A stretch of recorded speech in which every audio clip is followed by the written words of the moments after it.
नमस्कार दोस्तों, स्वागत है आप सभी का Raja Vikram success point YouTube channel में। दोस्तों, इस वीडियो के माध्यम से मैं आप तक पहुंचाने वाला हूं त्रैमासिक परीक्षा सत्र 2021-22 कक्षा 12वीं विषय हिंदी का प्रश्न पत्र, जो कि होगा पूरा 80 अंक का और आपको समय दिया जाएगा 2 घंटे 30 मिनट।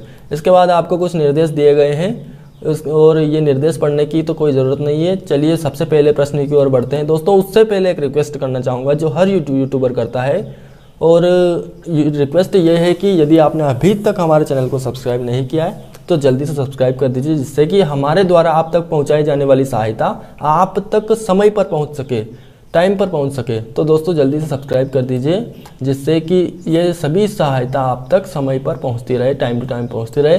तो चलिए बढ़ते हैं पहले प्रश्न की ओर। पहले प्रश्न में आपको सही विकल्प दिए गए हैं, 6 सही विकल्प आपको दिए जाएंगे।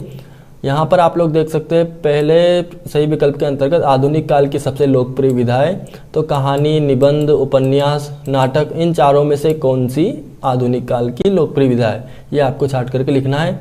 इसके बाद खड़ी बोल गद्य का प्रारंभ किस युग से माना जाता है, तो भारतेंदु युग, द्विवेदी युग, शुक्ल युग, प्रतिवादी युग, प्रगतिवादी युग। इन चारों में से किस युग से खड़ी बोल गद्य का प्रारंभ माना जाता है। इसके बाद प्रश्न क्रमांक 3 यानी विकल्प क्रमांक 3, टीवी पर प्रसारित खबरों में सबसे महत्वपूर्ण है। तो टीवी पर प्रसारित खबरों में सबसे महत्वपूर्ण कौन है, यहाँ पर 4 विकल्प दिए गए हैं, इनमें से आपको छाट करके लिखना है।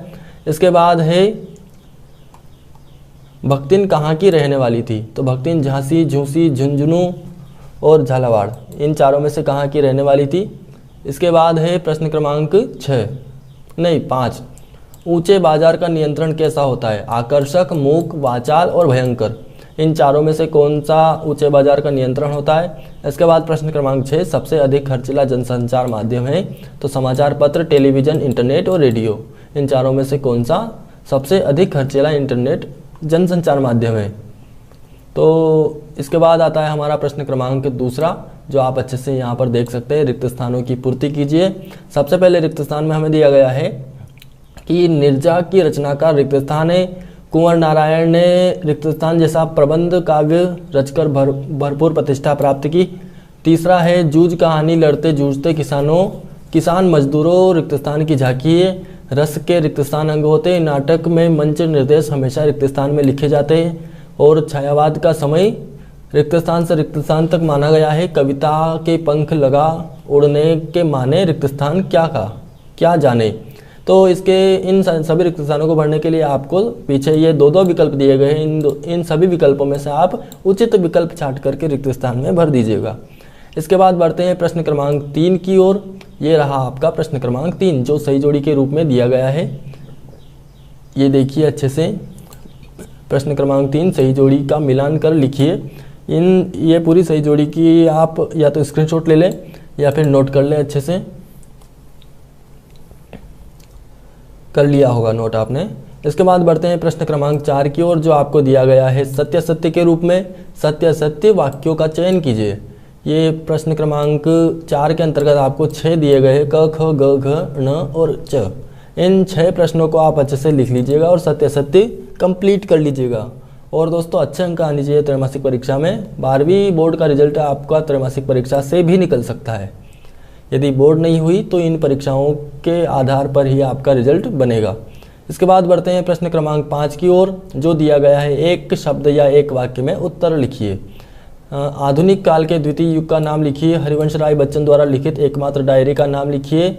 साहित्य का धंधा न करना पड़े, इसलिए समांतर रूप में अपना पैतृक धंधा ही चलाना उचित समझा। यह कथन किस साहित्यकार का है, यह आपको देखना है। इसके बाद बढ़ते हैं प्रश्न क्रमांक 4 की ओर। जनसंचार क्या है। प्रश्न क्रमांक 5 है मौखिक कविता का जन्म कब हुआ था। प्रश्न क्रमांक 6 पत्रकारिता लेखन क्या है। और प्रश्न क्रमांक 7 भी दिया गया है श्रृंगार रस का स्थायी भाव लिखिए। तो इन 7 प्रश्नों को आप अच्छे से कंप्लीट कीजिए। इसके बाद बढ़ते हैं प्रश्न क्रमांक 6 की ओर, जो आपको दिया गया है कि शीतल वाणी में आग के होने का क्या अभिप्राय है। इसके अथवा में दिया गया है कि भाषा की सहूलियत बरतने से क्या अभिप्राय है। प्रश्न क्रमांक 7 के अंतर्गत दिया गया है पथिक जल्दी जल्दी क्यों चलता है। अथवा में दिया गया है इस कविता के बहाने बताए कि सब घर एक कर देने के माने क्या है। इसके बाद प्रश्न क्रमांक 8, भक्तिन के आ जाने पर महादेवी अधिक देहाती कैसे हो गई। प्रश्न क्रमांक 8 के अथवा में हमें दिया गया है, ये रहा आपका अथवा वाला प्रश्न।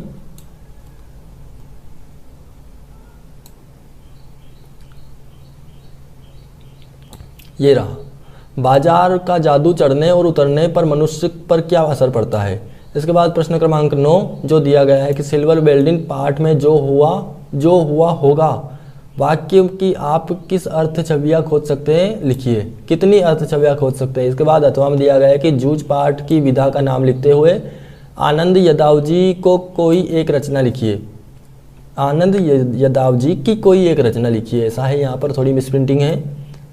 इसके बाद बढ़ते हैं प्रश्न क्रमांक 10 की ओर। समस्त जनसंचार माध्यम एक दूसरे के पूरक और सहयोगी है, इस कथन की पुष्टि उदाहरण सहित कीजिए।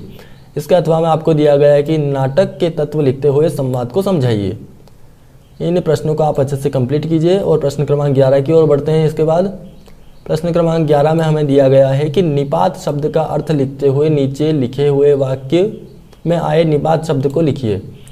निर्बल ही धन की ओर झुकता है, इस वाक्य में निपात शब्द कौन सा है। इसके अथवा में आपको दिया गया है हमारी मालकिन तो रात दिन किताबियन माँ गड़ी रहती है। हम हूँ पड़े लागत हो गर्भ गृहस्थी काउन देखी सुनी। लोक भाषा में इस संवाद को समझकर खड़ी बोली हिंदी में ढालकर लिखिए। ये प्रश्न शायद ऊपर का करना ही आपके लिए उचित होगा। इसके बाद बढ़ते हैं प्रश्न क्रमांक 12 की ओर, जो आपको ये दिख रहा होगा स्क्रीन पर। निर्देशानुसार वाक्य को रूपांतरित कीजिए। सूर्योदय होने पर अंधकार जाता रहा, संयुक्त वाक्य में आपको कन्वर्ट करना है इसे। इसके बाद प्रत्येक व्यक्ति जानता है कि अमिताभ बच्चन कौन है, सरल वाक्य में कन्वर्ट करना है। इसके बाद निम्नलिखित मुहावरों के अर्थ लिखते हुए वाक्यों में प्रयोग करना है। अंगद का पैर होना और अंगूठा दिखाना, ये हमारे 12वां प्रश्न कंप्लीट हुआ। ये वाक्यों में प्रयोग आप अच्छे से कर दीजिए, ये प्रश्न आपके लिए सरल पड़ेगा। इसके बाद प्रश्न क्रमांक 13 की ओर बढ़ते हैं। वीर रस की परिभाषा उदाहरण सहित समझाइए, लिखिए। ये इसके बाद अथवा में दिया गया है महाकाव्य एवं खंडकाव्य में कोई दो अंतर लिखिए। लिखते हुए एक एक उदाहरण भी देना है आपको, महाकाव्य और खंडकाव्य का एक एक उदाहरण भी देना है। इसके बाद प्रश्न क्रमांक 14वां, भारतेंदु युग की कोई दो प्रवृत्तियाँ लिखिए। छायावाद की कोई दो विशेषताएं लिखिए। 15वां प्रश्न के अंतर्गत दिया गया है साक्षात्कार का अर्थ लिखते हुए उसका महत्व लिखिए। 15वें प्रश्न के अथवा में आपको दिया जाएगा कविता के प्रमुख घटक लिखिए। ये रहा आपका 15वां प्रश्न का अथवा वाला, कविता के प्रमुख घटक लिखिए। इसके बाद प्रश्न क्रमांक 16वां, कुंवर नारायण अथवा हरिवंश राय बच्चन की दो विशेषताएं लिखते हुए काव्यागत विशेषताएं। ये जीवन परिचय आ गया, कुंवर नारायण और हरिवंश राय बच्चन। इसके बाद प्रश्न क्रमांक 17 की ओर बढ़ते हैं। महादेवी वर्मा और जैनेन्द्र कुमार, एक तो महादेवी वर्मा और जैनेन्द्र कुमार की दो रचनाएं लिखते हुए भाषा शैली पर प्रकाश डालिए। ये भी जीवन परिचय है। इधर आगे बढ़ते हैं प्रश्न क्रमांक 18 की ओर। के नीचे दिए हुए अपठित गद्यांश पद्यांश को ध्यानपूर्वक पढ़ते हुए निम्नलिखित प्रश्नों के उत्तर दीजिए। तो इस गद्यांश पद्यांश जो भी दिया गया है इन्हें आप अच्छे से पढ़ लीजिएगा और इन प्रश्नों के उत्तर दीजिए। यह आप नोट करना चाहे पूरे गद्यांश को, और नीचे आपको पद्यांश दिया गया है, तो जिसे भी आप उचित समझे उनका ध्यानपूर्वक, क्या कहा गया है, ध्यानपूर्वक पढ़कर उनके प्रश्नों के उत्तर देना है। तो ये आप नोट कर लिया होगा शायद आपने। इसके बाद बढ़ते हैं आगे। ये आप पद्य भी नोट कीजिए अगर करना चाहे तो, और नीचे दिए हुए प्रश्नों को भी नोट कीजिए। इसके बाद बढ़ते हैं प्रश्न क्रमांक 19 की ओर कि भाव पल्लवन कीजिए। भाव पल्लवन यानी भावार्थ निकालना है इस पद्यांश का। पद्य दिया गया है यहाँ पर, इसका भाव प्रकट करना है आपको, व्याख्या करना है। इसके बाद प्रश्न क्रमांक 20 की ओर बढ़ते हैं। निम्नलिखित काव्यांश का संदर्भ प्रसंग सहित भावार्थ लिखिए। ये आप पद्यांश को अच्छे से नोट कर लीजिए और इस का संदर्भ प्रसंग और संदर्भ प्रसंग सहित व्याख्या करना है इस प्रश्न की आपको। इसके बाद प्रश्न क्रमांक 21, निम्नलिखित गद्यांश की सुप्रसंग व्याख्या कीजिए। इसकी व्याख्या करना है हमें गद्यांश की, जो आप आसानी से कर सकते हो। और इसी गद्यांश के अथवा में आपको दिया गया है, ये आपको जो भी उचित लगे और जो भी आपको सरल पड़े उस गद्यांश की आप अच्छे से व्याख्या कर दीजिएगा। इसके बाद प्रश्न क्रमांक 22 की ओर, सचिव माध्यमिक शिक्षा मंडल भोपाल को कक्षा 12वीं की अंकसूची की द्वितीय प्रति भेजने के संबंध में आवेदन पत्र लिखिए। हमारी अंकसूची जब खो जाती है कक्षा 12वीं की, तो उसके द्वितीय प्रति भेजने के लिए आवेदन पत्र इस प्रकार से लिखा जाता है, जो आप इस प्रश्न के अंतर्गत लिख सकते हैं। इसके अथवा में आपको दिया गया है कि अपने मित्र को वाद विवाद प्रतियोगिता में प्रथम आने पर बधाई पत्र लिखिए। इसके बाद बढ़ते हैं प्रश्न क्रमांक 23 की ओर, और ये आपका इस प्रश्न पत्र के अंदर अंतिम प्रश्न होगा। तो ये रहा आपका प्रश्न क्रमांक 23, जो आप स्क्रीन पर देख पा रहे होंगे कि किसी एक विषय पर लगभग 120 शब्द में निबंध लिखिए। तो ये निबंध आप वृक्षारोपण पर भी लिख सकते हैं, समय का महत्व पर भी लिख सकते हैं, विज्ञान वरदान या अभिशाप यानी विज्ञान के चमत्कार, ये शब्द आपको किसी भी प्रकार से पूछा जा सकता है। 2, 4, 5, 6, 7 जितने भी प्रकार से आप पूछा जाए तो आप देख लीजिएगा, विज्ञान का चमत्कार, विज्ञान वरदान या अभिशाप, इस प्रकार से आप समझ जाइएगा। इसके बाद विद्यार्थी जीवन और खेल, इन विकल्पों में से आपको 4 विकल्प दिए गए हैं, इनमें से किसी एक पर 250 लगभग 250 शब्दों में निबंध लिखना है। तो ये आपका पूरा पेपर कंप्लीट हुआ कक्षा 12वीं का, जो त्रैमासिक परीक्षा के अंतर्गत आपको पूछा जाएगा।